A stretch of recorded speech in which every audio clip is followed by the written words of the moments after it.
A subscription in perpetuity to Coming Up Next is completely free of charge. All you have to do is head to comingupnext.com.au, select your podcast listening platform of choice, be it Spotify, iTunes, Stitcher, Podbean, whatever. Hit the subscribe button. It's going to automate your podcast listening experience, and you're going to get philosophical rambles in your pocket each and every week. You'll also have access to 190 previous podcast rambles and counting when and if more become available.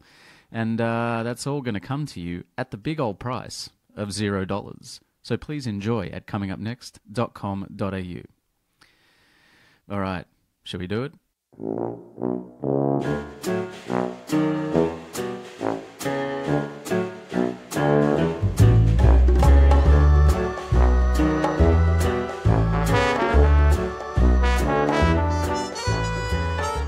What is going on, my friends, out there in the podcast universe? This is Alistair Marks. This is my show. Thanks for tuning in. It's Coming Up Next, the podcast. And Guy Pearce joins me on the show today. It is a great day when Guy Pearce is on your podcast or show or just generally on in your world. But before we get to that interview, it's a bit of a strange moment recording this introduction. I've stopped and started a bunch of times, not really sure what to say. There's 190 episodes behind us. There's one right in front of us. But I'm not sure what's beyond that right now at this juncture. If you missed last week's episode, first of all, huge thanks to my guest Adam Megiddo, who is one of the creators of Showstopper, the improvised musical, which is the first improvised show to ever win an Olivier Award, and I think the only show to date. He's just an incredible person to speak to about theatre and about improvisation, particularly here in the United Kingdom. He recently brought and got up Peter Pan Goes Wrong in New Zealand and Australia. So comingupnext.com.au for that episode and for all the previous 189 episodes. I mean, I say 189 or 190 episodes, which it is, if you look at episodically week by week. But, I mean, there's a few repeats in there, there's a few replays and a few clip shows. So, you know, if you got a spare, like, I don't know, probably call it an even 200 hours. Some episodes are 30 minutes, some episodes go for almost 2 hours. You could probably get through, I mean, but that's a lot of me talking. It's a lot of me rambling, more to the point. But yeah, on the show last week, I announced that we were going to be putting a pin in Coming Up Next for a little bit. I'm not sure how long. It just feels like this incarnation of Coming Up Next has come to an end. So I'm not sure what the future holds, but I'm very excited to find out. And I feel like the perfect way to round out 191 episodes of silliness is with one of my all-time favourite actors. I mean, when I was growing up and studying acting, this was a guy who I looked at and I thought I would love to emulate or do the sort of work that he was doing. Now as a filmmaker, to have someone like him to collaborate with, to work with. His films are iconic, to say the least. Priscilla, LA Confidential, Memento, The Hurt Locker. So it was just an absolute privilege and a joy to welcome Guy onto the show, Guy Pearce, onto Coming Up Next. And don't forget, you can find the entire back catalogue of Coming Up Next rambles at comingupnext.com.au. It's on Stitcher, it's on Spotify, it's on iTunes. If you pull out your mobile phone, if you have an Apple device, open your podcasts app, just search for Coming Up Next. If you've got an Android, download Stitcher, search for Coming Up Next. It's available everywhere. You can find them all. So, as we close this chapter and we move into the next part of the Coming Up Next podcast world, whatever that may be, please enjoy episode 191 coming up next with Guy Pearce.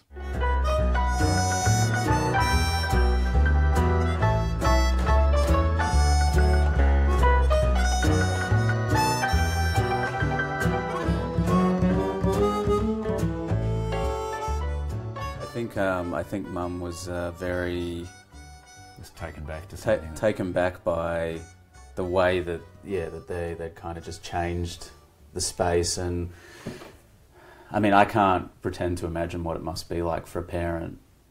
I mean, you're a parent now, so I'm a parent now, but I'm not a parent of someone with a disability. But yeah, no, I've spent my life going, what is it like for Mum? You know, and my dad died when we were all young. You know, when Tracy was only 10 and I was 8. So, you know, he experienced 10 years of life with Tracy, but my mum obviously spent her whole life with my sister. But yeah, that kind of commitment and that kind of, you know, there's something, I don't want to say unnatural because it's completely natural, but at the same time, as a parent, you know, there's a sort of a natural order of things. You breastfeed your child, you teach your child to sort of, you know, grow and you look after it until it can go out into the world and then be on its own. But obviously with somebody with a disability, you can't. You know, you get sort of stuck at a certain point and you go, okay, for the rest of my life or my, you know, I have to do this with my child. So a very different sort of level of parenting, isn't it? Yeah. And I guess also as a sibling, it's a very different experience growing up. I'm not sure if you can relate to this, but I guess reflecting back now in my life, I'm like, I think that having a sibling with a disability gave me, or has given me, much more sensitivity or empathy that I just could. Like, I don't know.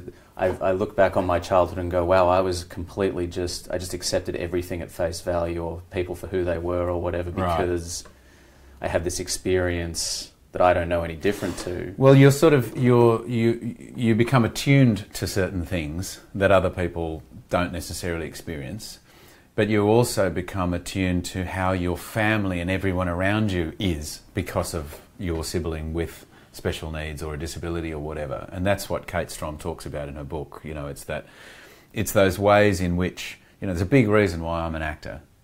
And a lot of it is probably likely to do with the fact that it's me kind of going, hello, what about me? Hello, you know.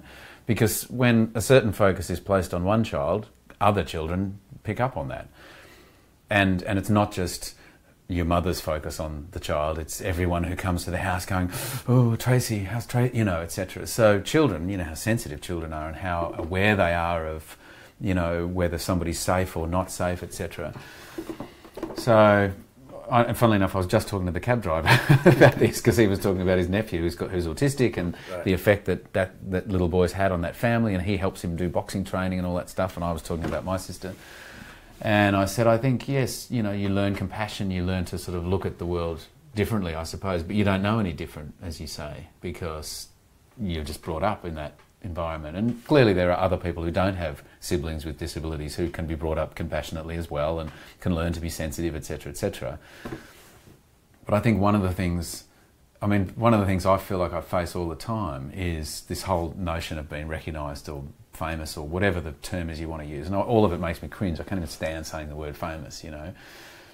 I mean, it's a reality. Well, it is, but working in entertainment. It is, but for me, my reality is that the world is completely unbalanced, and there are people like my sister who can barely sort of, you know, get to do what she wants to do in her life because she has to get permission from people, and you know, everything has to sort of be done for her. And she, I mean, strangely, ironically, I suppose, my sister walks around Geelong, the town in Geelong. We'll walk past shops and, you know, and I'll be there with her, trying to keep a bit of a low profile, as I often try to.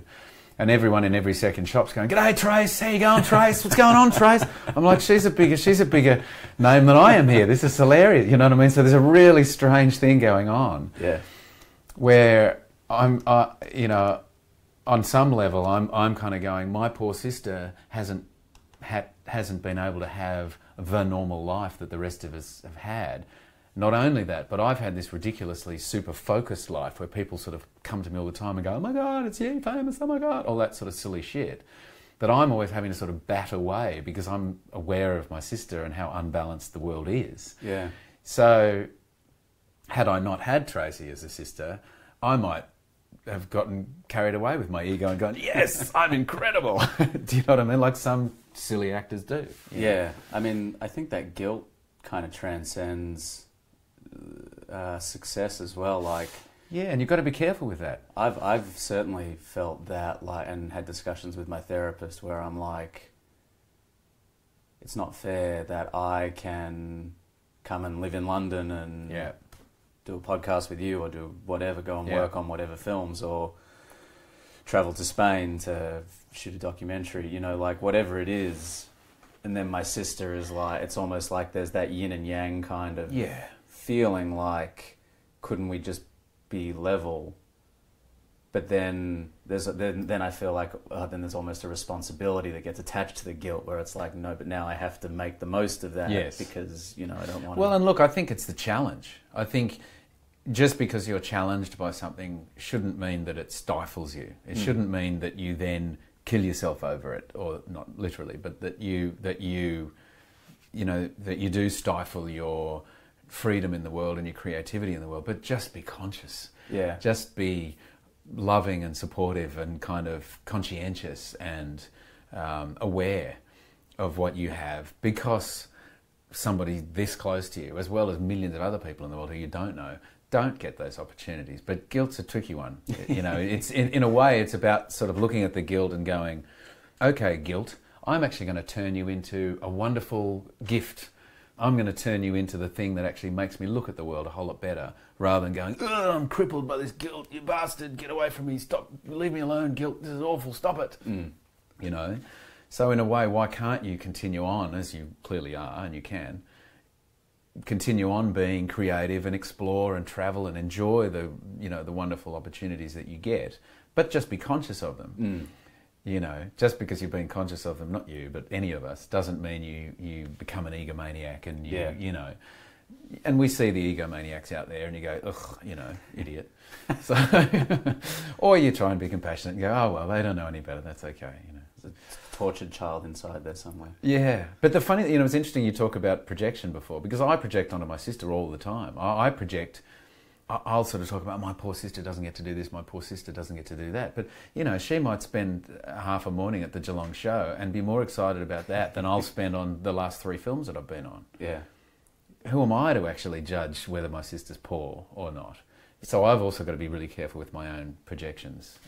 Yeah, I think it's like I was saying about my sister before to you, that she oscillates between joy and sadness with varying degrees. And there's often been a part of me that thinks she is capable of a much pure sense of joy or excitement or happiness than I am, because she doesn't have, at least in the same kind of manner, I guess, the kind of anxieties or stresses that you get from having a fucking Facebook account and a Twitter account and an Instagram account. That you complicate your life with. Complicate your life with, yeah. There's some kind of simplicity and innocence, I think, that's retained, maybe. I think you're right.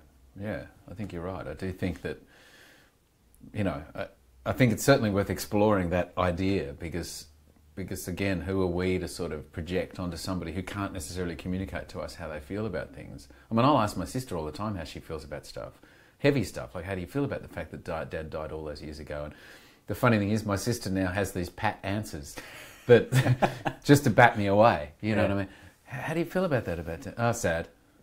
And I know she couldn't, at this point in time, it's not what she wants to talk about. Yeah. She wants to talk about the cats and the footy. Yeah. You know what I mean? So Gary Ablett returning. Yeah, that's right. And so good on her. Why should she go down the road that I want to sort of set as far as what the conversation's going to be about? Yeah, it's interesting, because you do spend your time. I spend my time sort of trying to analyse her as well, and, you know, understand sort of how happy or upset she is, or what her feelings are about something. But as I say, clearly, me having a child is, you know, she's more excited than anybody, which really, you know, makes having him even more fulfilling, really. Yeah. Do you remember when you became aware that there was a difference in your family dynamic? Was there a particular point in your life that you can remember that happening? Than other families. Than other families, yeah. I don't know if there was a particular point, to be honest, but I was very aware when I was young of being protective of my sister because she got teased a lot. So I still carry, I still have a very kind of, not necessarily just about her, but in myself, if I feel anybody teasing somebody else or whatever, I want to smack their teeth in, you know what I mean? I feel that fire come up very quickly, which of course I have to, watch. Yeah, note to self, don't hit anybody. But I know that it can't. Well, I know that it comes from there. I know that it comes from being really protective of her, and I don't know how old I was. I mean, she's 2 years older than me, so when I was 5, she was 7, and Dad died when I was 8, and Tracy was 10, and clearly that was a tumultuous time for us, and I felt the responsibility of helping Mum look after my sister. My mum was very clever too. She never said, "Look, I need you to help me look after your sister." She just said, "Oh, it's so wonderful that you're so responsible." "Oh, am I? Right, okay. I best be responsible then." You know. And so I think I just naturally stepped into that sort of role of feeling like I needed to help look after her, and just being really aware 10 steps ahead of who might be in the way and who might actually be trouble for Tracy, But I don't know that I remember a specific point. But I reckon, I do reckon probably when I was 5, 6, 7, 8, I was aware. Because also, I had a lot of embarrassment, a lot of embarrassment. And for a number of years I did about my sister, which I feel horribly guilty about and have talked to my therapist about for many, many years, But the great thing is, my wonderful lady that I see at home, Jane, she has said, well, it's perfectly natural for you to feel embarrassed and to feel irritated that you had to have that life. And she said, you've got to actually own that. You've got to actually go through all that sort of stuff. And this is why Kate Strom sent me her book, Siblings, because she saw me on a talk show being interviewed saying, yep, all good, all good, all good, all good. And she went, I think you need to read my book. Yeah. So... learning to flow with the river, I guess internally. Yeah, that's right. Just accept the real feelings that you're having, go with them, grow from them. Don't fight them. Don't lie to yourself. Because that's never going to be any good for anybody. And if you have sort of not regrets, but if you have any feelings that you've been hard done by because of the family that you're plonked in, then at least acknowledge them, look at them, and of course, anything that comes with me feeling like life was harder for me on some level because I had to help raise a sister with an intellectual disability is equally, if not completely overshadowed by what I've gained from growing up with Tracy, So, and I always, anytime I think of anything like that, I always sort of also say to myself, well, she had to grow up with me too. So she might be sitting there going, I didn't want a fucking brother that was on Neighbours. Yeah. Or whatever, So it may be just as irritating for her that we, walk into a shopping centre in Geelong and people recognise me when she's actually the one who wants to be going, hang on a second, this is my town. Or we go to the footy together and, So it's a pretty funny life the pair of us have. Yeah. There's this notion that I was introduced to by this pianist named James Rhodes, which was from Beethoven. It's called interiority. And it's kind of like mindfulness, I suppose. It's the practice of listening to what's going on inside. And I think got the... that's what's going on inside, by the way. Yeah. That's my... You can hear it. It's my internal... Yeah, if we listen. I can hear it through the cans. Yes, yeah. Oh, no, there he is again. The singing mailman. He literally walks around here singing at the top of his lungs while he delivers mail. Is he any good? I guess you can't really hear him anymore. Not hearing much music. No. No, I was when I first started staying here, I woke up one morning and I just heard this person singing at the top of their lungs. I'm like, what the fuck is going on? Yeah. Wow. But yeah, interiority was... I was reminded, just listening to what you're saying about not resisting the kind of feelings that you're having, regardless of whether they're rational or kind of justifiable, or Yeah. you know, kind of like just accepting that, yeah, there is something, I guess, fundamentally embarrassing about having a sibling that when you're young that will behave in a way that's outside of what would be socially acceptable. Of course, that's right. I mean, all you want really on some level when you're a kid is to fit in. I mean, strangely, you know, as we know, I'm an actor, and so there I was also wanting to stand out, but wanting to stand out in the way that I wanted to stand out. To control the situation. Yeah, that's right. With a script and a costume and a paying audience and on a stage. Don't forget the makeup. Yeah, the makeup. That's right. That's how it needs to be. Not out in the street, not in public, not when I'm not in control of it, you know. And actually, I have real issues with control. You know, for a lot of my life I've had. So, you know, that's been a test. And having now a 2-year-old, you know, my issues about control are also being tested. But at the same time, I feel like I'm old enough now to go, well, if he wants to throw his shitty nappy across the room, sure. What's the worst that can happen? We'll clean it up, you know, or whatever. He's never actually thrown his shitty nappy across the room. But I'd imagine at 2 he probably wouldn't have a big throw anyway. He can throw, but I'm just the nappy's off and he's wiped up and it's put over there. So he's, you know, it would be silly of me to leave it in his reach. Yeah, right. I reckon. But at some point, something's going to be thrown. He's thrown a few things at me. Now, is that something that you learned? He threw a ball at his mother yesterday and hit her in the really? head. Yeah. So yeah, it's pretty good. He's a pretty good throw. Yeah. Okay. Fair enough. Was changing nappies something that you've learned to do recently, or was it already in your toolkit? No, it wasn't in my toolkit at all. Right.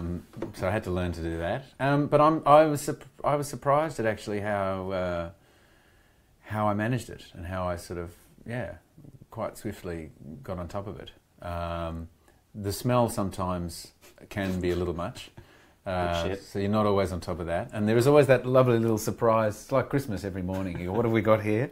Whoa, okay, this is all right. You know, and it's preparing the wipes. It's getting the wipes out of the packet before you start. So it's good to have a little sneaky look first in the nappy and go, this is a big one.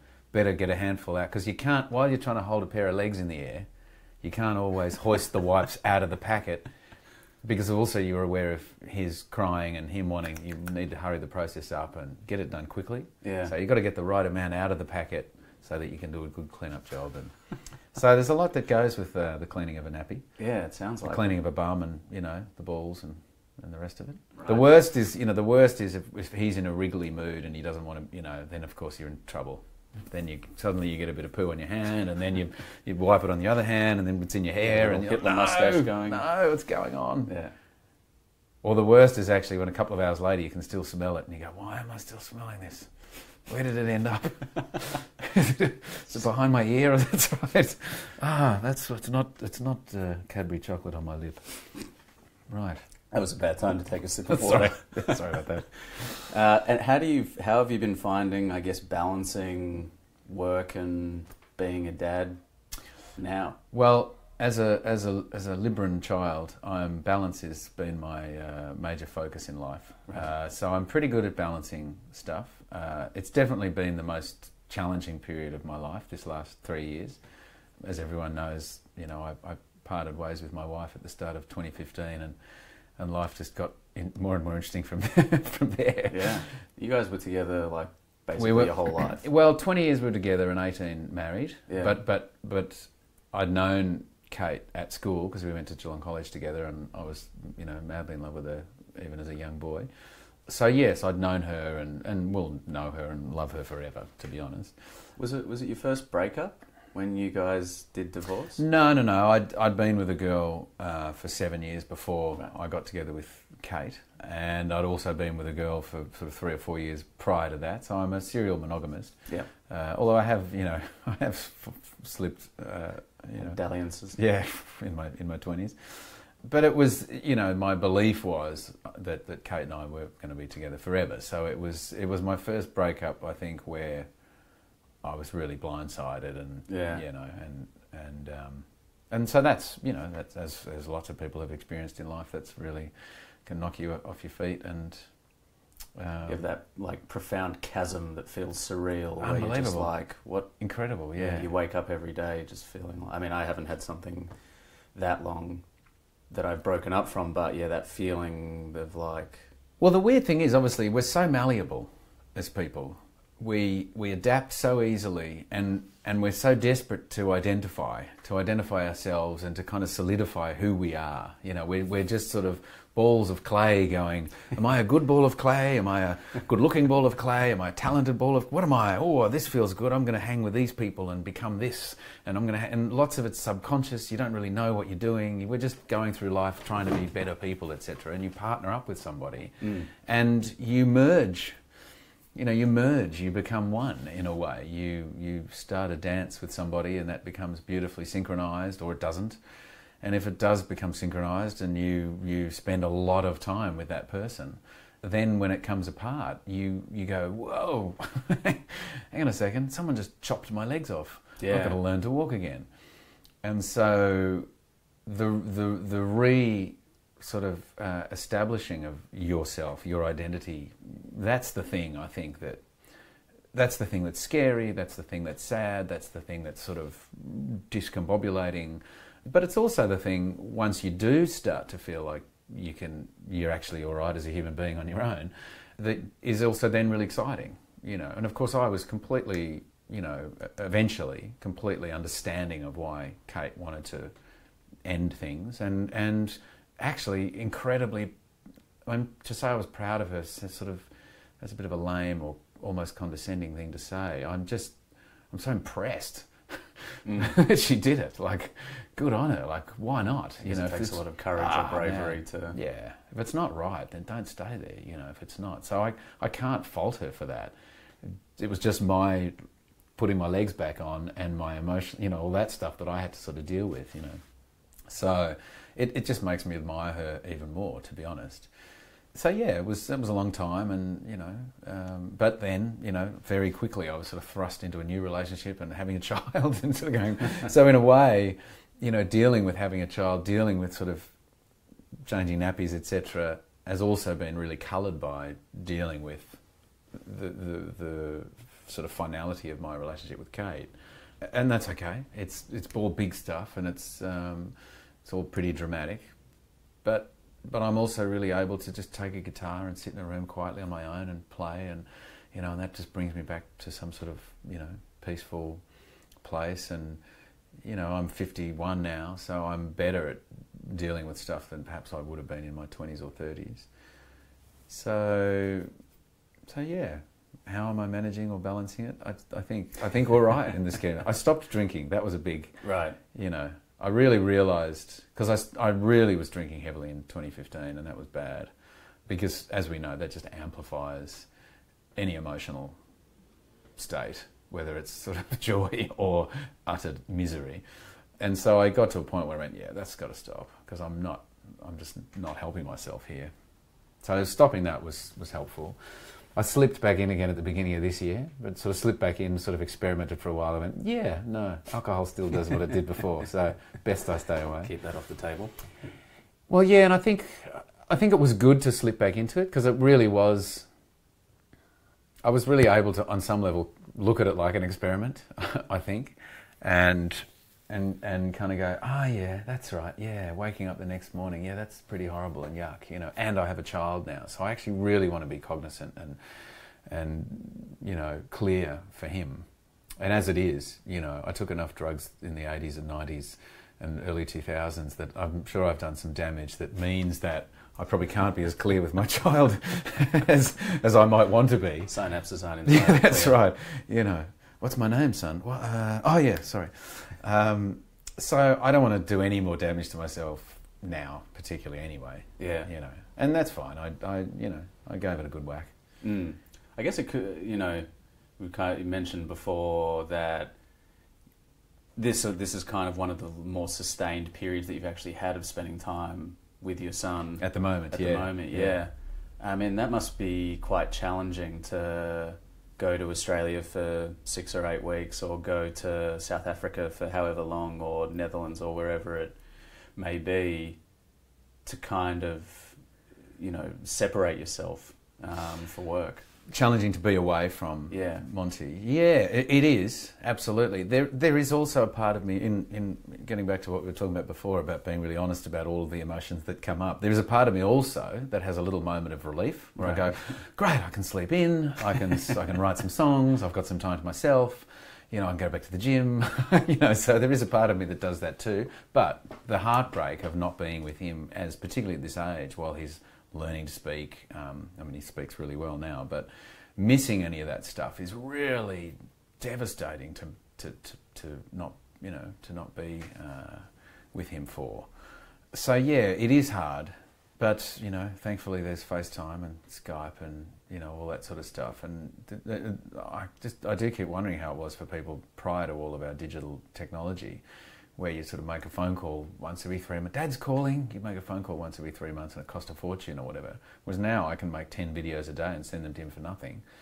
For me singing silly songs and all that sort of stuff. So at least he's conscious of me constantly.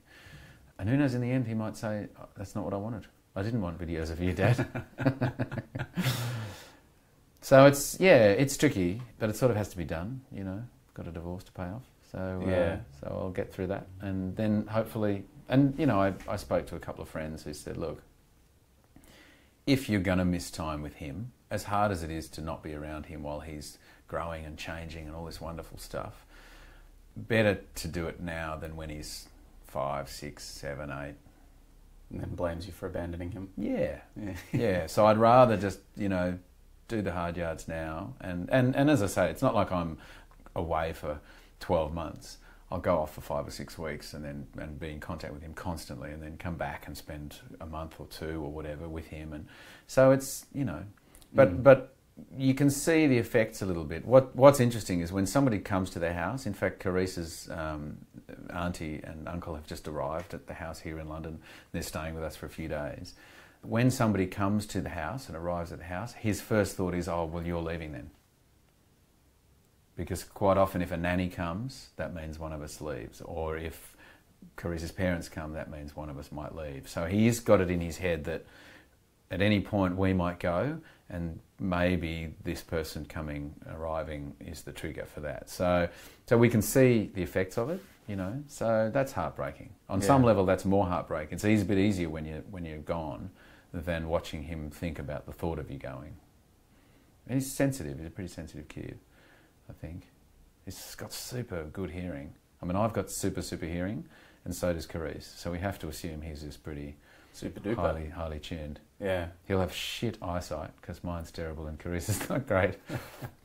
But we think his hearing's pretty good.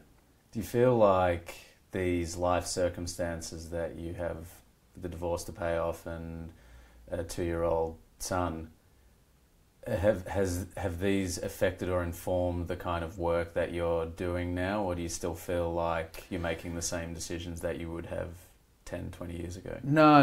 My decisions for work change all the time anyway. To give you an example, in 2007 I did 4 really heavy movies. We did Winged Creatures, which I think ended up being called Fractured or something. And prior to that, I'd done How to Change in 9 Weeks, which I think ended up being called The Perfect Victim or I Am You. I can't remember what it ended up being called. Then I did The Hurt Locker, and then I did Traitor. So I did a movie about a girl who murders another girl, a shooting in a cafe, a bomb expert in Afghanistan or in the Middle East, and then a story about terrorism. And then I got a call from Adam Shankman to say, hey, we're doing this big goofy comedy with Adam Sandler. I'm like, I'm in. Yes, please. Sweet relief. Yes, thank you. Whereas I may not have chosen to do bedtime stories had I not done all that stuff. So my choices and my feelings about work do change all the time. 20 years ago, I never really would have done any Marvel stuff or any superhero stuff because I felt I was trying to prove myself on some sort of level, I think. And then eventually I sort of softened with all of that and went, no, it'd be great fun actually to play something like, Aldrich Killian that I did in Iron Man 3. Are my choices affected at the moment because I'm having to work more than I want to? Yeah, a little bit. I'm choosing stuff that, particularly because at the moment I'd really rather not work. I'd really rather just take 2 years off and not do anything at all and just be with Monty. But obviously I can't do that. I can't afford to do that. So out of the, say 10 things that I may get offered in a 6-month period or whatever, where I might just choose 1 or 2 of them because they're the 2 best. They're the 2 that really feel special and interesting and unique and, like, wow, this great. I'll also choose probably 3 or 4 others that, pretty good. Yeah, I can do something with that. That's kind of interesting. Who knows if it's going to work?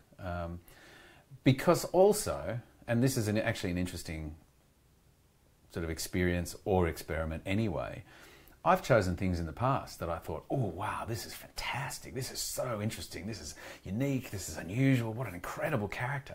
And then the film ends up being a bit flat anyway.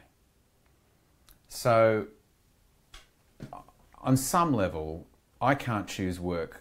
I can only really choose work because of my initial emotional response to it. And that emotional response varies. There's the 10 out of 10 and there's the 5 out of 10. And, if you need to work more, then you choose the stuff that also feels like a 6 and a 7 and an 8 out of 10. How they're then made, how successful they are, how they're perceived, whether they work or not, it's completely out of your hands anyway. So I don't really choose work for how they're going to end up in the future. I choose stuff. I choose stuff really anyway, only if I believe I can do something with that character. So I may find it sort of an interesting character in a story that I feel like I might have seen before, but yeah, okay, it's in a different setting or whatever. And in the past I might have gone, no, I won't do that, Whereas now I might go, no, it's okay, because it still could be interesting. There could be interesting stuff about it. And of course there are so many elements. What's the director like? Where are we shooting? What's the time frame that they're shooting in? If we got the time to actually make this sort of more interesting. All those questions exist anyway, but I'm probably having to say yes a little bit more than I might have in the past. Yeah. Yeah. What were your kind of, markers of what was a kind of 10 out of 10 role when you were like 18 or 21 just finishing up on Home and Away and Neighbours versus what might be a 10 out of 10 role these days? You mean 10 out of 10 things back then that I then went and did? Yeah, well, I guess what was the scale back then for what you wanted to do versus what's the scale now? Well, I'm not really sure, because I had much less opportunity back then as well. Priscilla came along for me, and I really, that was 4 years after I finished Neighbours. So I finished Neighbours at the end of '89, and we did Priscilla in September of '93. And of course, when I read that, I was like, this is like a 20 out of 10. This is just brilliant. This is just so fantastic because it just feels irreverent. I think deep down also there was a part of me that, I wasn't trying to break away from Neighbours. I wasn't actively looking for something. That's the other thing. I don't actively look for things because I feel like you're never going to find them. I just read stuff and go, ooh, like you read a book and you have no idea really. I know you can go into a bookstore and go, I feel like reading a murder mystery that's set in the 40s and bang, and you pick it off the shelf. You can't do that with scripts, I can't. You can, I'm sure, if you're, Brad Pitt. But you just read everything that sort of comes your way and you hang on to the thing that really moves you. And things like The Proposition or Priscilla, obviously Memento, back then, they were they were things that I just went, where you actually get scared. You have a moment of going, I better do something about this because surely everyone's going to want to do this. Thankfully Brad passed on Memento. Yeah. I don't know whether he was offered Priscilla, but he was offered the Hugo Weaving. I have a feeling he may not have taken it up. So, yeah, and what were you doing, sorry, if you don't mind my asking, in those kind of intervening years between Neighbours and then... and well, I did a lot of theatre, so I finished Neighbours at the end of '89, then I came here and did another panto.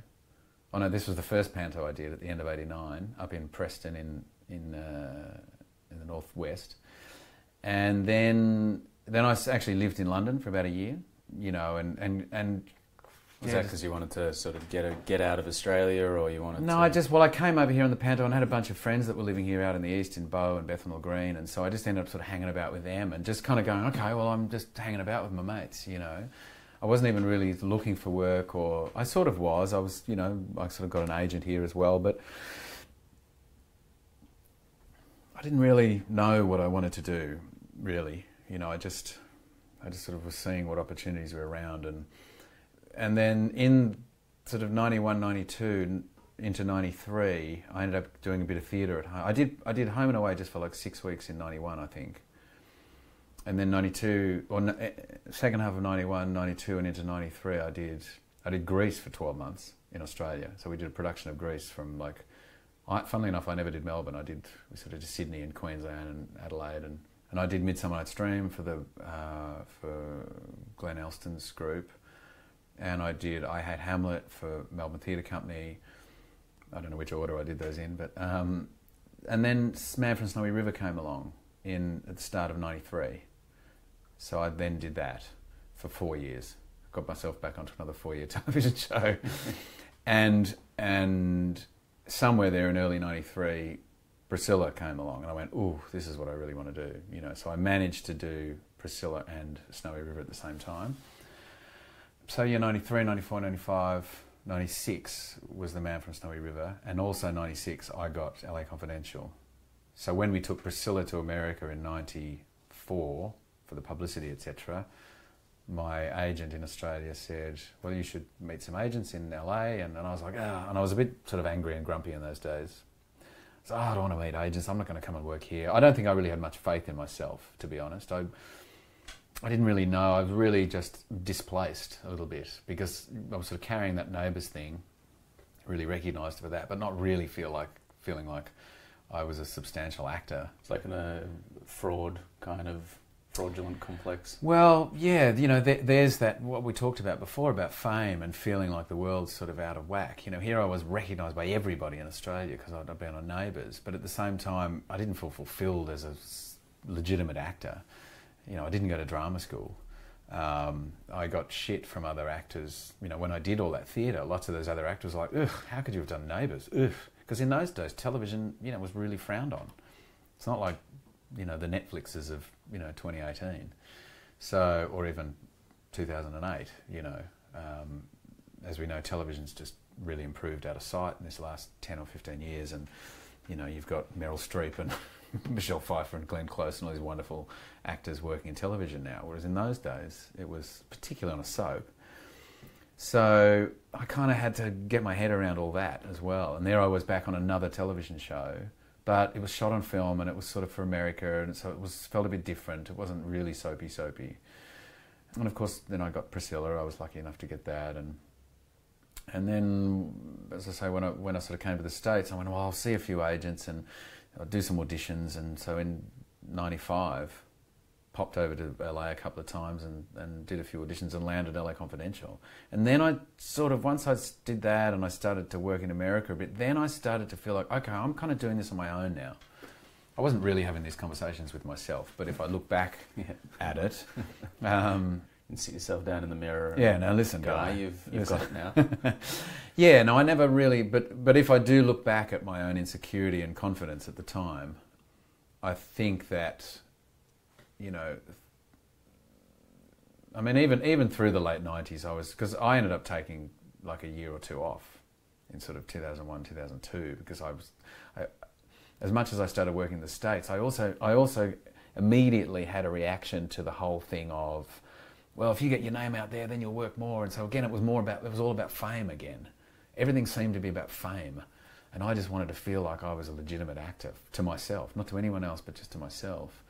And it really wasn't until after I'd had that break, and then in 2004 and 5 and 6, I was doing Factory Girl and The Proposition and Death Defying Acts, and then in 2007, Trader, and then I was able to have a bit more fun and go and do an Adam Sandler film, and, you know, 2009, 2010, do some good legitimate work like Animal Kingdom, and get back and do some theatre in Australia and do, you know, Poor Boy in 2009, and then 2010, 11 and 12 were great because I got to do Lawless and Prometheus, and, you know, I really then had relaxed a lot more about it, and I really then felt like I believe myself as an actor. I believe that I can go and do that. When someone comes and asks me to do a job, sure, they're asking me because I've got a bit of a name and that's going to help with the financing, etc., whatever.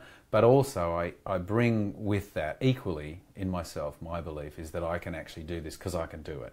It's not just the fame. I can laugh at now at the silly fame stuff. So that's sort of, that was a bit of a sort of trajectory of where I was in all of it.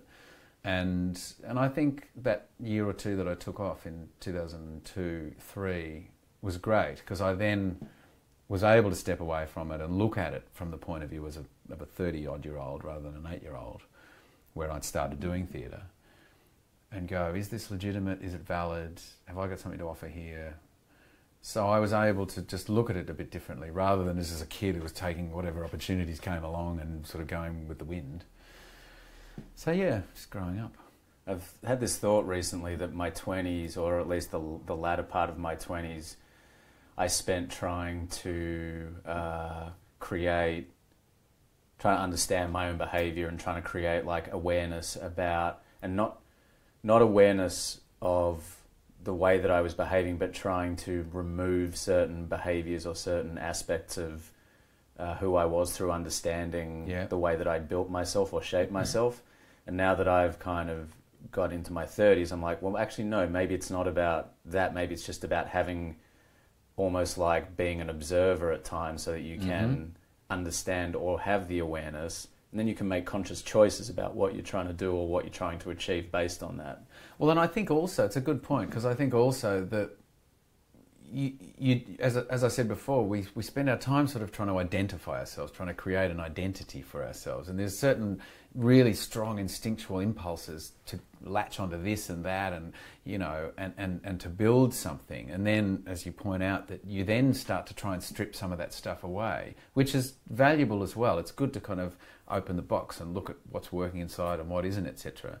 But I think your perspective on what's working and what isn't, and actually, maybe I won't throw that away. Maybe that's worth keeping, because that's a bit of a driver for me. But it doesn't have to be the thing that identifies me. I get that it's there, and it's actually always going to be there. It's always going to be there as a challenge, but it doesn't have to be all I am. So I think that's what I feel like I've gotten better at over the years too. Sort of going, well, actually, who I am can be really who I create myself to be, which is sort of what we're talking about anyway. But I think your point is really good about standing back and actually looking sort of from the outside and going, there's a sort of a calm in just doing that rather than being in the middle of it. It's like the old man sort of standing in a room watching a little kid on the floor kind of play with his toys and smash his toys and get upset about it, and the old man's just calmly just watching him from the corner of the room going, yeah, you'll grow out of that, And it's funny, even the Dalai Lama says you've got to fake it till you make it. So, there is a part of, and strangely, well, not strangely, but I think, based on what I said before about trying to see the validity in acting.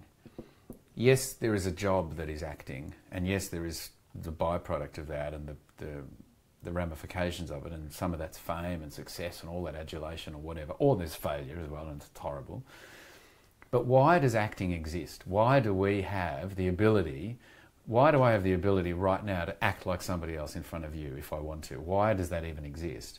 I think it exists because we are malleable creatures, and we have the ability to actually become better versions of ourselves. And surely, trying something and actually going, I'm going to try to be a nice person today and actually see how that pans out.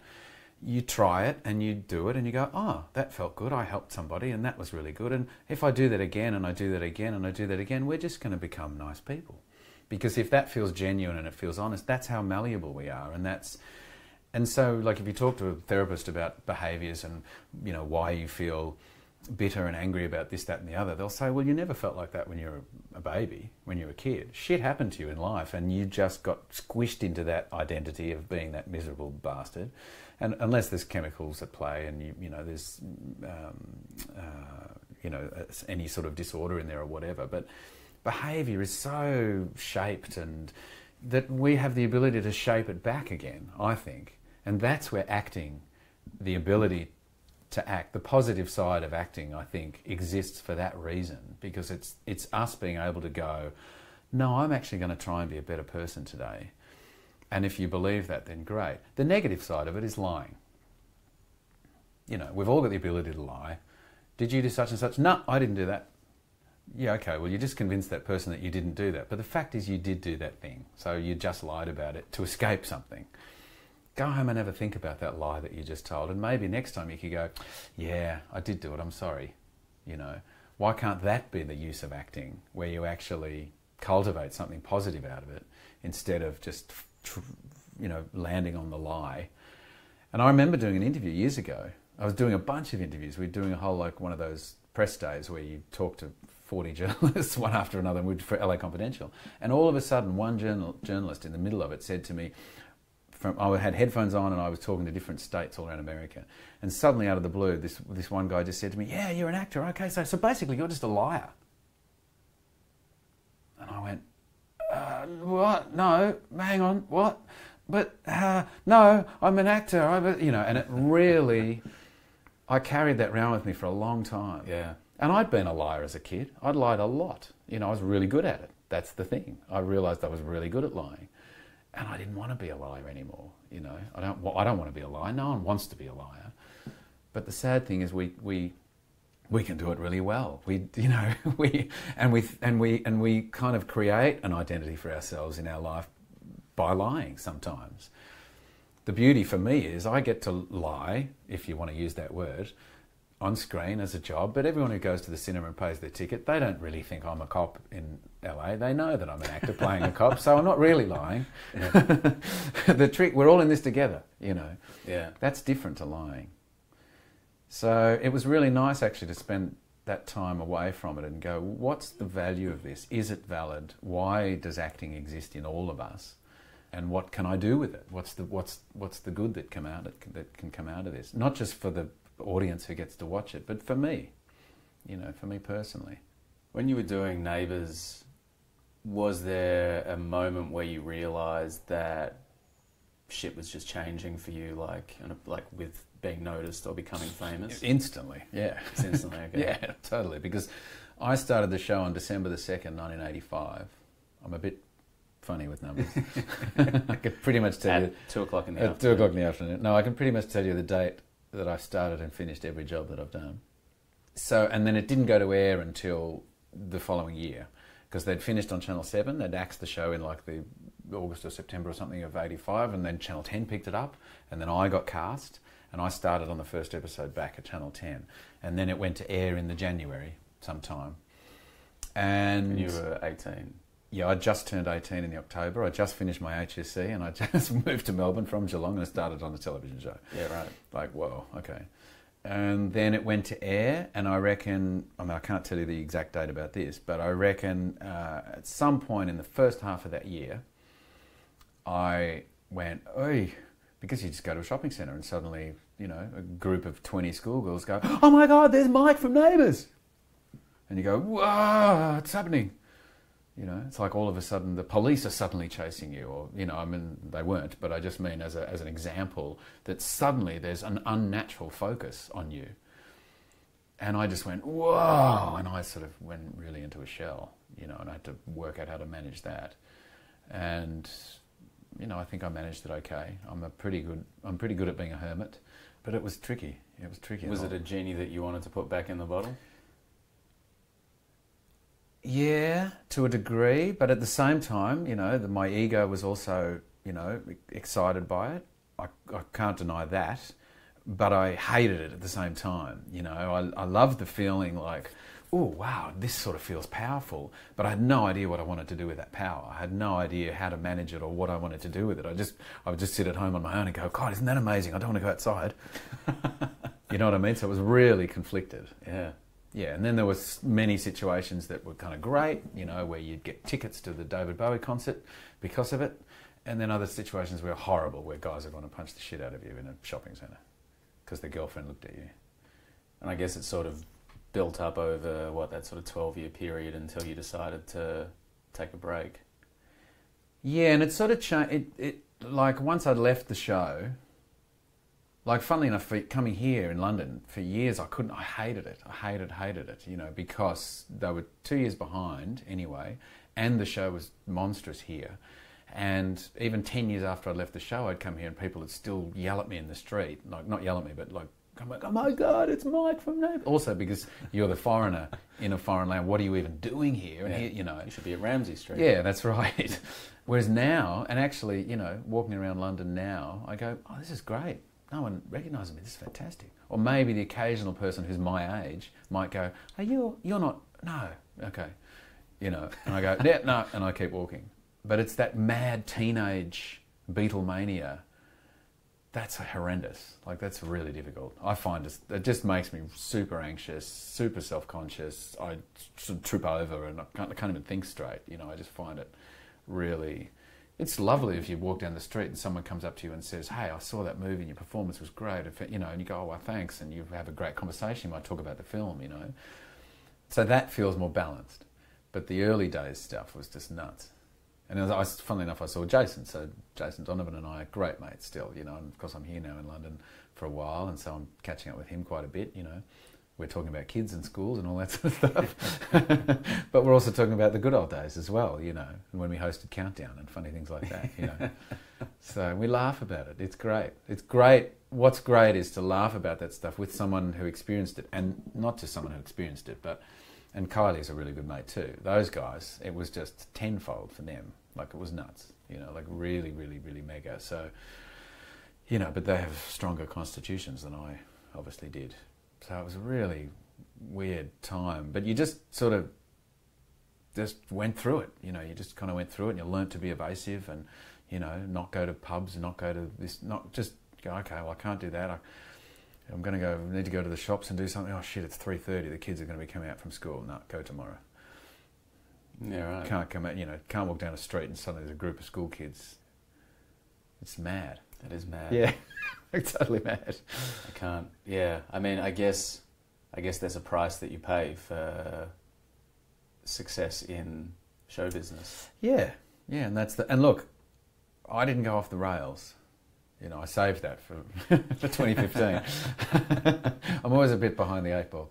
So, you know, I thankfully kept my head, you know, was analytical enough to actually kind of assess the situation, keep working. I was disciplined, responsible, as my mother pointed out when I was 8. Responsible enough to keep working. I wanted to keep going with this, so just keep going. And eventually, it's not like I was even that conscious, I suppose, of what it might hold, what the future might hold, but I just was driven to sort of do the thing that I wanted to do, and that was just keep acting, you know, not get too stymied by the fame stuff. I was lucky. I sort of came out the other side all right, I think. How do you feel as though you did come out of that fog in the early 2000s? Well, I was still smoking a bit of pot, so the pot helped. But also created the fog as well. It became the enemy as well. Well, funnily enough, Nick, I mean, I've told this story before, so people know it, but Nick Cave called. Not many people can say that. Yeah, as he does. As he does. But I was at home with a mate of mine. We were just stoned off our boxes. And I'd said to my agents, look, I need to take some time off. I'm not going to read anything. I'm not going to, you know, and scripts would still turn up and I'd literally just sort of put them over in the corner, you know, and I'm not even going to look at them. And then Nick called, before I knew him, and left this message. I was at home with this friend of mine, Andrew, and I never answered the phone. I was just listening to the answer machine and then pick it up or whatever. Hi, guy, it's Nick Cave calling. Listen, there's a script that I've written that we've sent you. They seem to think that if I call you, that might... I know you're not reading things at the moment. They tell me that if I call you, maybe you'll take a look at it. I'd love you to have a look at it. Some words to that effect, you know. And I'm there with my mate, you know, with my red eyes and, you know, with a big spliff in my hands going, oh my God, it's Nick Cave. Jesus, quick, go to the pile of scripts. Find this thing called The Proposition, you know. Now, we shot the film in October of 2004, but... like a year before, I had decided, and we talked about actually doing it. They then got into a bit of, not trouble, but trying to raise the money, and it all got a bit complicated, so it then held the whole thing off for quite some time. So sometime in the second half of 2003, I knew I was going to do The Proposition. And I think in early 2004, I came to England and saw John Hillcoat again. I'd seen him prior to that, and I went down and saw Nick in Brighton and talked about it some more, etc. But that initial call and that initial sort of wake up to that was the catalyst that got me back into it again, you know. Funnily enough, after I did The Proposition, well, actually, even that's right, because even in 2004, as I say, we didn't shoot it until later in the year. So I kind of got to have the rest of the time off that I was going to have, even though I had decided, you know, to take a lot of time off. And did that, and then at the start of 2005, did First Snow, and then I did Factory Girl, and then sort of the wheels got going again, but with a very different attitude. I felt very different about it. I still struggled with stuff, you know. But I kind of came out of it, and I stopped smoking in 2005, and you know, I really just felt better. I was able to laugh about the silliness of the industry, and you know, I knew I had to take time off in between jobs, because that's one of the things that you don't realise. As an actor, you're looking for work, you're not finding work, so you're out of work. There's lots of periods where you're out of work. You don't think there's any value to that at all, until you start working back to back to back to back, and then you're exhausted, and you've just become vacuous, and you've got nothing to give, and you wonder why you're really grumpy. You go, oh, right, yeah, that time in between is really valuable. You recharge, and yeah, okay, that whole thing that people say you've got to make hay while the sun shines, sure, but you know, you've got to have something to give. So those people might have weekends. Yeah, well, that's right. So, and of course, when you work intensely on a film, it's intense, and you've got to give yourself a month or two in between, I find, you know. So funnily enough, at the moment, you know, I'm back to that again, giving myself time in between jobs, and also because I want to be with Monty. But, you know, I'm very aware, I learnt that lesson, and that you can't really change that, you know. Pottering at home, in the gardens, cooking, and, you know, doing whatever stuff at home, being yourself, just not putting any energy into actually going somewhere else and constructing a character. What was it like, I guess, coming out of the fog into The Proposition? Because, I mean, it's not exactly kind of like, it's not something that you can just dial in or phone in. I mean, it's... No, and I've never been interested in dialing stuff in, you know. Even if I do something silly and fun, it's still about the commitment. It's still about going there all the way, you know. But one of the important things for me now, and what I've realised I'm able to do, is actually keep Guy close by. Whereas in the 90s, I just felt like I had to fight him off and keep Guy away and just stay in, not necessarily stay in character all the time, because that was too exhausting. But like if we finished a shot and I'd go back to my chair, I couldn't talk to anybody. I just had to sort of put the head in the script. I'm like, surely there's a scene I'm supposed to be looking at right now. Don't talk to me, you know. So there was a lot of anxiety about how I worked, and that was exhausting. Like particularly when I was doing Memento, for example, you know. Although that needed it because it was, as we know, quite the head fuck. But I just found myself needing to kind of, like, surely in order for me to actually successfully play this character, I have to keep the character conscious all the time, right? Surely that's what I need to do. Yes, that's what I, you know, I've got this opportunity in America, just get this right. Otherwise you'll lose it. Was that the fear? Yeah, otherwise, that's right. If Guy slips in there at all, then that's not successfully playing the character. And I still agree with that, but I just trust the fact that after cut, you and I can have a chat about the footy or about, you know, the Morlocks or whatever. And then when we get back to doing the scene again, I can bring it back again. Now, if I've got a giant monologue that I'm about to do, and there's a lot of stuff in there that I've got to really kind of remember in my voice and my body and in my head, then maybe we won't chat about the Morlocks just before that shot. I might go back to my chair and just be quiet to myself. But generally, the majority of the time, I've learnt that it's actually much more beneficial for me to stay relaxed, you know, Guy's quite present, and trust the fact that I can tap into that character and successfully play it when camera is rolling, you know. I didn't really fully come to terms with that probably until 2009, 10, 11, 12, to be honest. But I was trying it out. And funnily enough, say for example, with a film like The Proposition, not really a lot of dialogue, you know, not really a lot. So I'm just carrying. So in a way, one of the difficult things about what I've experienced before is playing an American character, having a lot of American dialogue. The reason I don't want Guy around is because Guy's Australian accent is going to get in the way. And so it's just easier for me not to get into a social conversation with somebody and have to keep the American act doing that. Even though I can do that, Whereas a film like The Proposition, as I say, even though I have an Irish accent, there's not a lot of dialogue. So actually I could be, I could just sort of be quiet. I could still sort of be myself. Most scenes that I was about to do were just physical things. They weren't vocal. And so probably films like The Proposition was where it began, where I was able to actually, trust myself a bit more. First Snow was different because in First Snow, which was the first film I did in 2005, I had a lot of dialogue. It was really rat-tat-tat-tat kind of stuff. So I had to be a little bit careful there. But I was shooting in America, with Americans, so I'm surrounded by American people.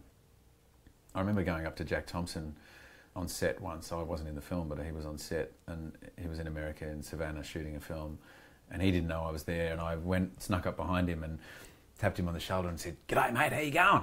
And he went, "Get away from me with that fucking accent, Jesus Christ!" The last thing he wanted to hear while he was playing the mayor of the town or whatever was a fucking Australian accent. And I went, "Yeah, okay, yeah, don't do that ever again," because I wouldn't want to, It's actually hard. It's really hard to to play a character from one place if you're not surrounded by people from that place, or if you've got Australians on set, or it's like trying to hum a tune when there's a different song on the radio. So it's the vocal stuff that was the trickiest thing for me, and it still is in a way. If you're doing an accent, you can slip off really easily, and that's I just think is sort of rule number one. If you're going to do an accent, get it right. Yeah. Yeah, it's very jarring when you watch a film or TV and the person's accent is off. Yeah, and look, some people, and I've got a good ear, so I know I can do accents well, but I still have to work hard at them, and I still have to really concentrate and keep it there. I can sing in tune as well, but if I'm not concentrating and there's another song on the radio, I'll go off. So I've really got to, and I've worked with actors before who are doing an accent, and I see them being dickheads in between scenes, and I think, you're not helping yourself here, just be quiet for a second. Don't be the bogan Australian that you are normally. You just be quiet, because I can hear your bogan Australian accent coming through in the scenes that you're filming. So stop it. And that's my lesson to myself as well. Not that I, act like a dickhead in between scenes, but you can. An accent is a really delicate, kind of precarious thing, unless you're just a genius, which only some of us are, It's hard. It's amazing. It's difficult. Yeah, but no, it's accents are tricky. I love doing them, but you can fall off the perch sometimes, and you can always fix them later, but it's not the same. Yeah, I mean, you've worked with obviously some of the biggest actors of all time, at least in terms of film and television, and some of the biggest directors, writers. What are the kind of, common traits or things that you see from these people, or are there common things that you see in terms of work ethic or process or anything that keep them working and keep them in the public consciousness? That's a really interesting question, actually. No one's ever asked me that. Yes, what is the answer to that? Look, there's talent, and you just can't deny talent. People are just amazing. Some people are just incredible, and you stand there doing a scene with somebody standing right in front of them, and they're acting away in front of you, and you're there going, "Oh, Jesus, I've got a line to deliver in a second." So people can be really disconcerting because they're so talented. They're just great. And even as an actor, not even as an actor, but I myself am constantly a fan of people that I'm standing in front of and working, I worked with Kate Winslet and I worked with Todd Haynes on the same thing, on Mildred Pearce. And Todd is brilliant. He is just fantastic. I think, look, well, it's hard to say, because you've got someone like Todd who's really brilliant, really clever, just intuitive. He can hear a line, he can see a line on the page and go, yeah, that works, that doesn't work, so he can fix it. You can then deliver the line, and if you don't deliver it properly, he'll go, actually, let's fix it again so it works for you. And so, and so he's great at that. And he's a lovely human being. That's really important to me. Some people can work and continue to be successful and are brilliant and fantastic, but they're pricks. And that's hard work, but that works for them. So there isn't really an answer to sort of what works and what doesn't, I suppose. I know that's not specifically what you're asking, but you know, there's also that weird magical thing that some people have where they're just a kind of fantastic mess. You know, their personal lives are a mess, but they're just sort of either beautiful or kind of charismatic, or, you know, we're talking about actors primarily, I guess. You know, they just have some quality when and you're just like, just roll camera, just roll the camera, because anything that they do is going to be so watchable and so fascinating. And then there are those of us who try our hardest and, you know, you just can be dull, or you can fall off the perch, or you can, you know. So there's a whole range of, if you work really, really hard and you're really disciplined, you know, you're great, you'll deliver something really top-notch if you're with a good team of people that work with you and capture it properly. And I mean, I always talk about LA Confidential, and people always, what's the word? Say that I've done a lovely performance, and I cannot help but think, and I'm very flattered, and I can agree, but I'm completely in the hands of Curtis Hanson in that film. He completely got that performance out of me. I had no idea how to do film acting until I worked with him. And so making that film for me was a masterclass in film acting. And so you've got somebody like him who's not only a great filmmaker, but he's a great teacher as well. So if you can work with people who are great teachers, and I might work with a great actor who I just watch them and go, wow, okay, that's okay, I'm going to step up my game here. And that's exciting, you know. And then there are also the times when I'm working with a young actor who I can see he's got this natural talent, or they don't think they do, you know, or they're a bit all over the place or whatever. And you go, if I just say this one thing to that kid, it's going to completely change how their day goes. And you say that one thing and you see them go, oh, thank you, oh, great, you know. Yeah. Not just because you've given them some piece of advice that you might have experienced yourself, but that you've taken the time to give them.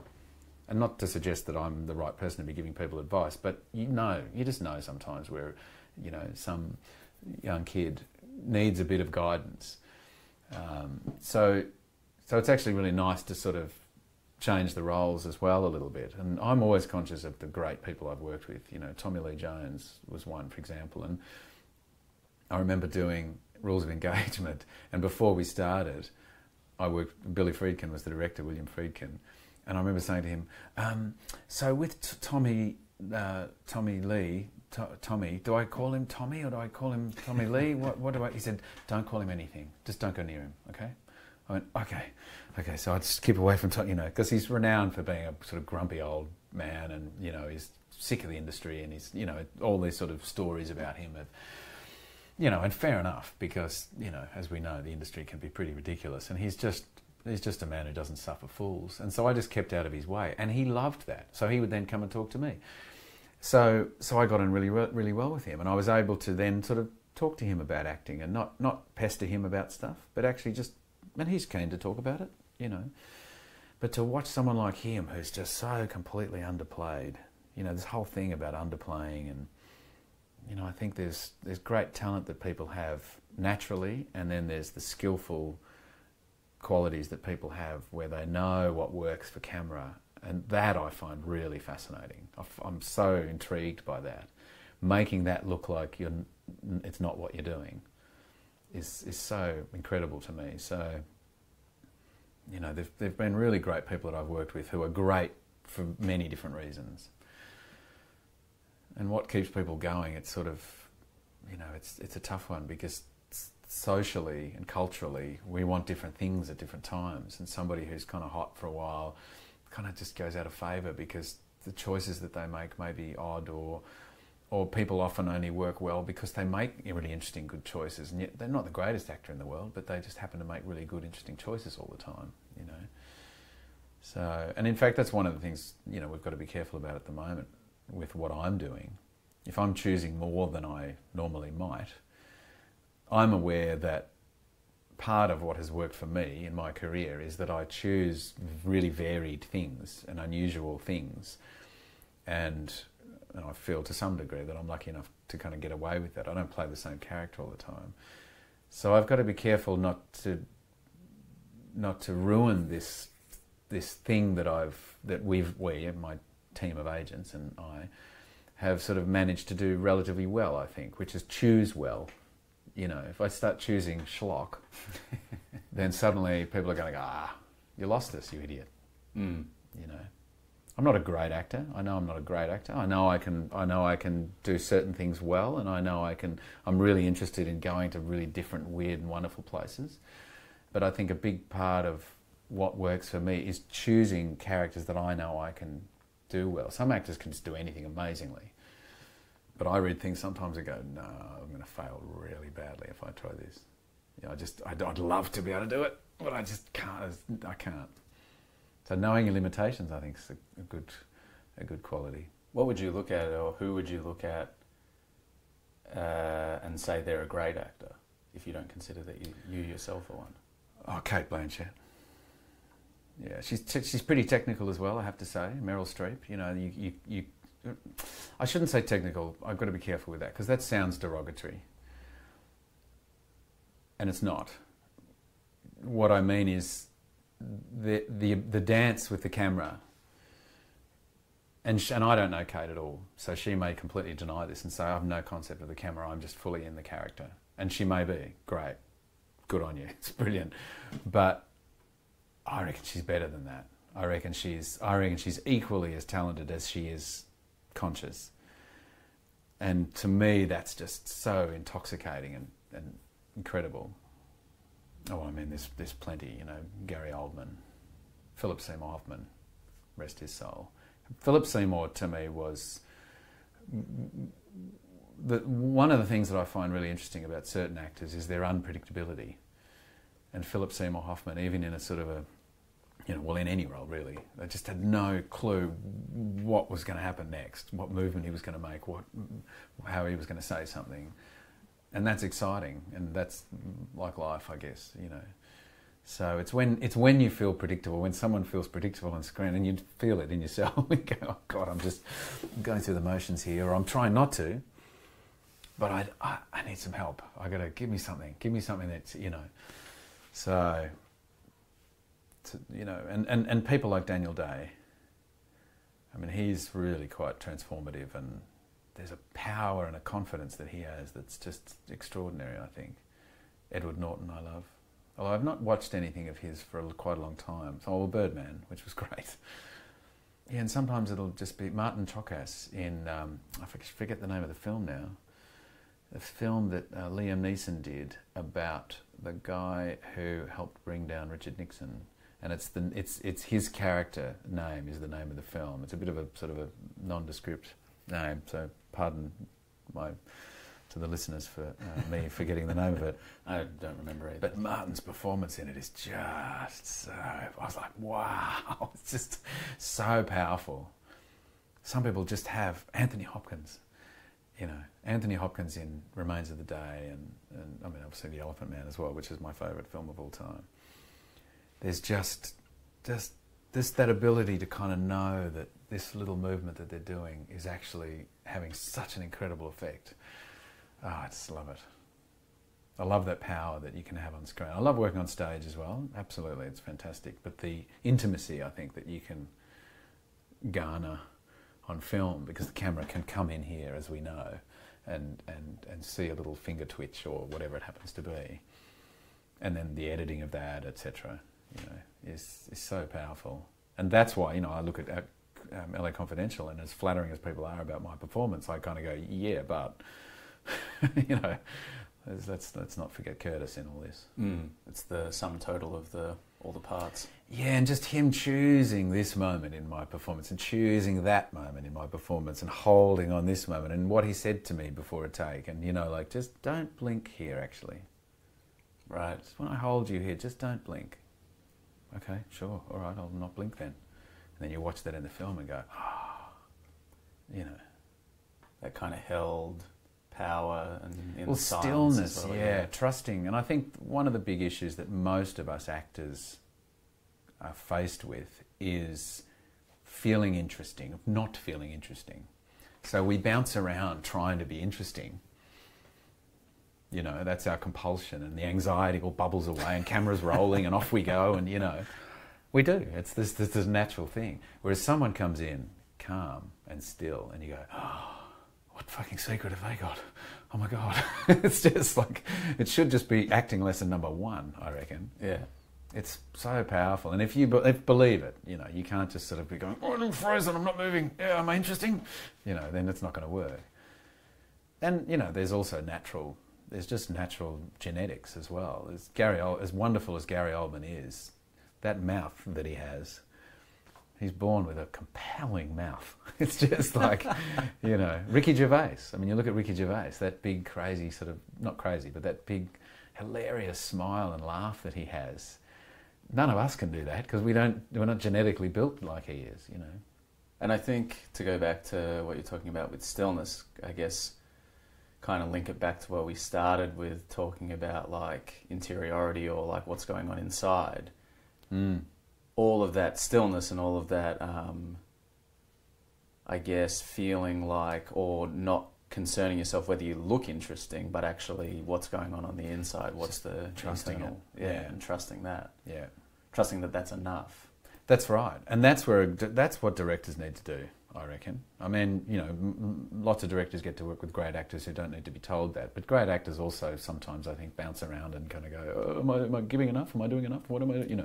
Demonstrating and showing. Yeah, that's right.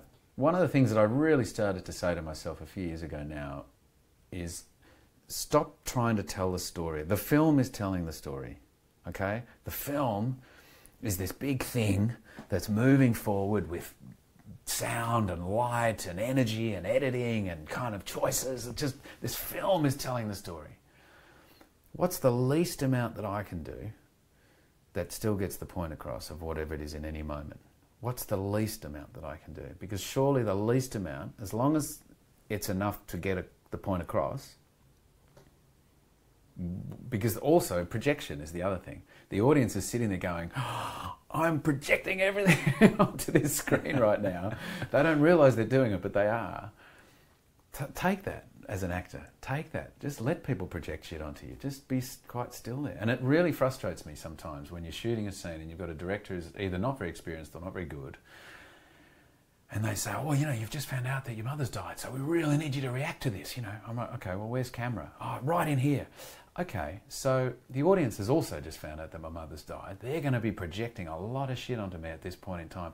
I can break down for you and I can give you that if that feels genuine and right. But I guarantee you it's much more interesting for me to just sit there still with the news that my mother has just died. Because the audience, that, you know, like, it's so, that's the dance with film. That's the, I think, and of course it varies depending on this type of film and the script and all that sort of stuff. But that's the dance, you know. As an actor, you don't have to go, right, okay, I'm going to be really upset here, so I'm going to give the most, you know. If it's right, then great. And it's also how it's shot. If you're in like this, and I've said to directors before, you know, not so experienced, I was like, trust me. Honestly, trust me. When you're in here, trust me that I promise you, you'll believe me. Wow, just be really, can you give me one where you're like, you know, I'm like, no, I won't. Because that's the one you're going to use and I'm going to look like a dickhead. Yeah. And that's also, I think, you know, the journey you learn as well as an actor to be strong enough to go, this is what I'm going to deliver and this is why. Trust me, this is why. I don't want to stuff up your movie. And the number of times I've had conversations with the directors later who have gone, oh, I mean, I'm so glad you really held back on that. It's so powerful. And I'm like, yeah, well, so am I. You know? Yeah. There's a certain indulgence, I think, that people perhaps, I'm speaking in very broad terms here, but I guess when maybe you're inexperienced or when you're feeling like you want to control the situation, or I guess even if you just want to be indulgent, that people kind of lean towards that side of things instead of trusting that. Well, and we all do it. The problem is we all do it. Actors do it. Everybody does it. Because you spend 4 hours on a scene that's only going to be on the screen for 92 seconds. And that's just a little 92 seconds out of all the other 92 seconds that are in the movie. So you've got to constantly remember the big picture. I think you've really got to remember the big picture. And sure, you focus and you want to get this scene right. You really want to make sure it's right and all that sort of stuff. But don't put the entire energy of the entire movie in this one scene and try and get the story across in this one scene, because it's just one scene.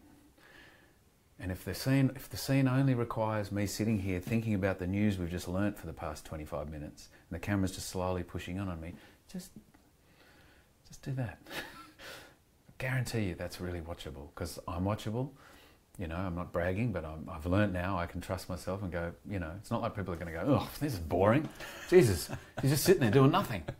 You know, they're carrying with them the 20 minutes of information they've just learnt to this point.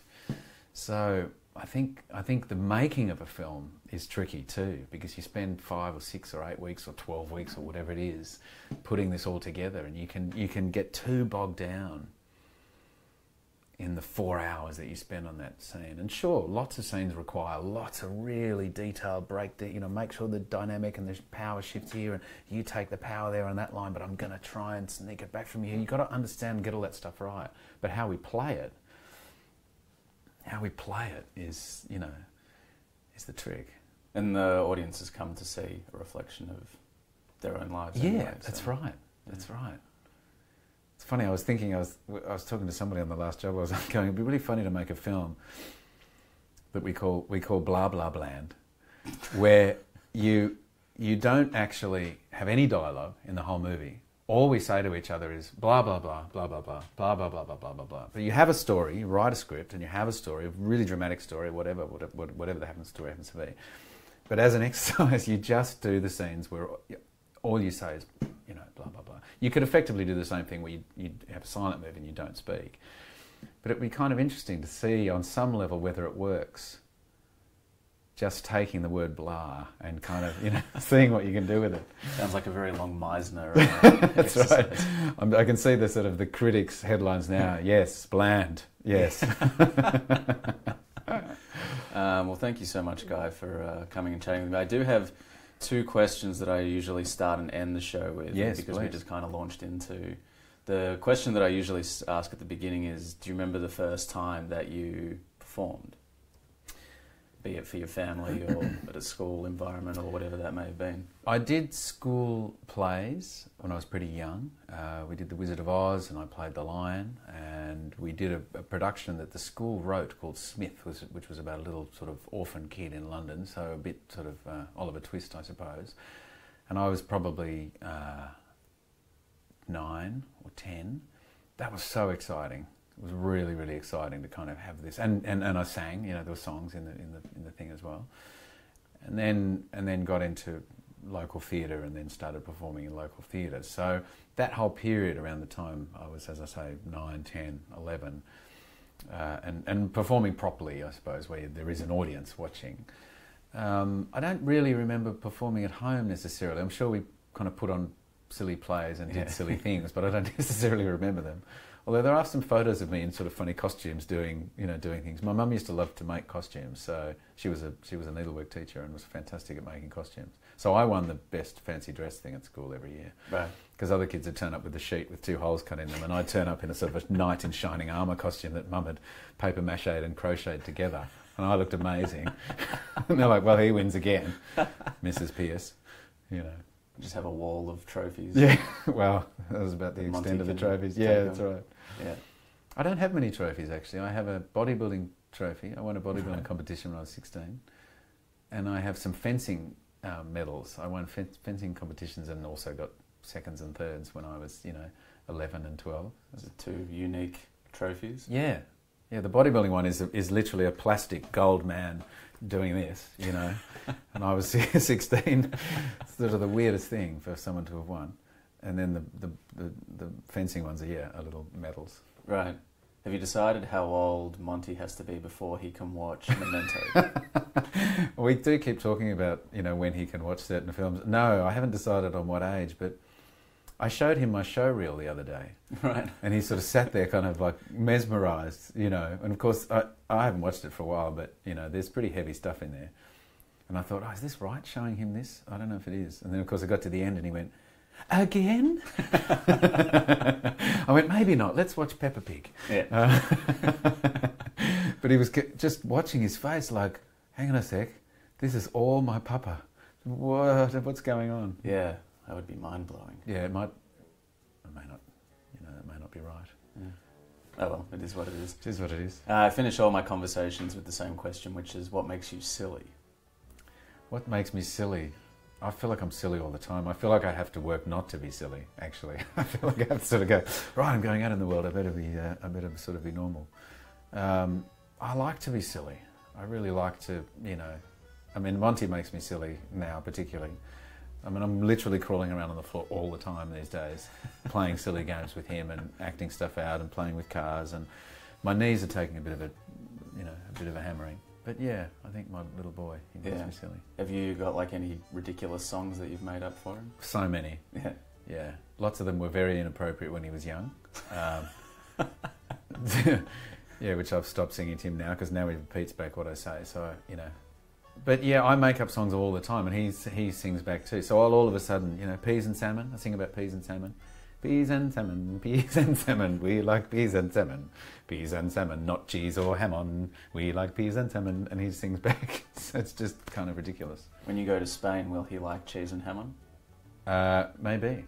He did come to Spain because Carice shot some of the Brian... In fact, I did too, some of the Brian De Palma film there. Oh man, what was it like to work with him? Well, it was fascinating because I've been a huge fan my entire life, but the film's not great, and we're not sure if it'll see the light of day. Right. They had a few.